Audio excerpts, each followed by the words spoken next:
नमस्कार दोस्तों, मेरा नाम है पंकज। आप देख रहे हैं फॉरेन न्यूज़। भारत की जो फॉरेन पॉलिसी है ना, वो काफी सक्सेसफुल मानी जाती है दुनिया भर में।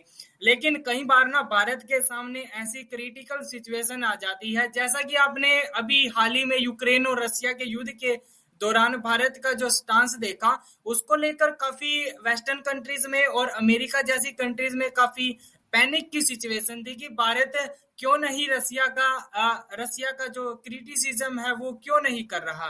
लेकिन भारत पर अमेरिका की किसी भी धमकी का, किसी भी स्टेटमेंट का, चाहे वो वेस्टर्न कंट्रीज ने भारत को लेकर दी हो, चाहे अमेरिका ने दी हो, किसी भी स्टेटमेंट्स का भारत के ऊपर कोई भी असर नहीं दिखा। उल्टा अमेरिका ने बाद में अपना स्टांस चेंज करना पड़ा और ये कहा कि भारत के ना कुछ अपने नेशनल इंटरेस्ट हैं, कि अपने मिलिट्री इंटरेस्ट हैं।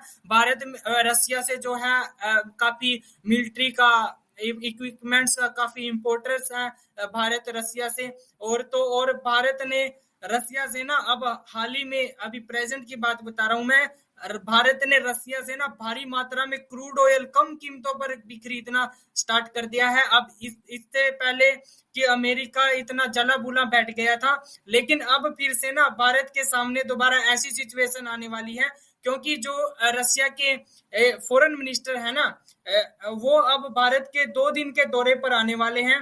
और इसमें ये भारत में आकर जो भी भारत, जैसे कि सस्ते प्राइस पर जैसे भारत अभी क्रूड ऑयल परचेज कर रहा है ना रसिया से, उसी प्रकार के कुछ और ऑफर्स उम्मीद है कि रसिया लेवरोन के थ्रू भारत को दे, और भारत और रसिया की जो फ्रेंडशिप है वो काफी नए मुकाम पर इससे पहुंच सकती है। और भारत रूस के बीच जो लास्ट ईयर फॉरेन मिनिस्टर की विजिट हुई ना, तो उसका मैं आपको एक बात बताना चाहूंगा कि जब लेवरोन भारत में आए थे ना, भारत में आने के बाद ये पाकिस्तान गए थे। अब पाकिस्तान में जाकर इन्होंने ना एक अजीब सी स्टेटमेंट दे दी थी भारत को लेकर।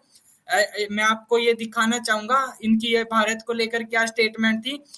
रसिया will give Pakistan military equipments to fight terrorism. ये जो लेवरोन है ना, रसिया के फॉरेन मिनिस्टर, इनकी ये ऑफिशियल स्टेटमेंट है। पाकिस्तान में खड़े होकर इन्होंने पाकिस्तान को वेपन्स देने की बात की थी। अब इसका जो इस स्टेटमेंट के बाद ना भारत के और रसिया के जो रिलेशन है ना, वो थोड़े से डाउनग्रेड हुए थे, इसमें कोई दो राय नहीं है।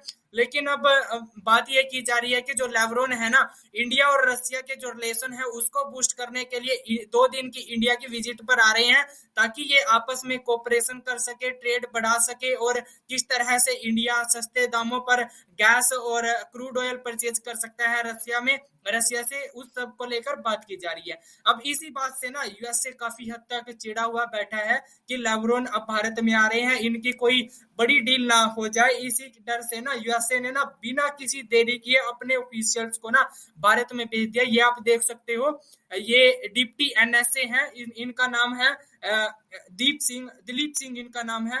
तो ये भारत के दौरे पर अभी भेज दिए हैं। अभी लेवरोन आने वाले थे 31 मार्च को, लेकिन यूएसए ने ना एक दिन पहले ही बिना किसी देरी किए दिलीप सिंह को भारत में भेज दिया। अब आप लोग बोलोगे कि ये तो इंडियन ओरिजिन के हैं, तो मैं आपको ये बता दूं कि ये इंडियन ओरिजिन के हैं, लेकिन ये भारत के पक्ष में ऐसी कोई बात नहीं करेंगे। ये यूएसए की तरफ से आ रहे हैं, तो ये यूएसए की बात है भारत के सामने रखेंगे। और यहाँ पर बात की जा रही है कि भारत दिलीप सिंह के थ्रू अपनी जो एक बात भारत के सामने रखना चाहेगा, और भारत पर ये प्रेशर बनाने की कोशिश करेंगे कि रसिया के साथ किसी भी प्रकार का कोई भी बड़ी डील, ट्रेड डील एटलीस्ट ना हो पाए। तो इसी को लेकर यूएसए काफी कंसर्न है।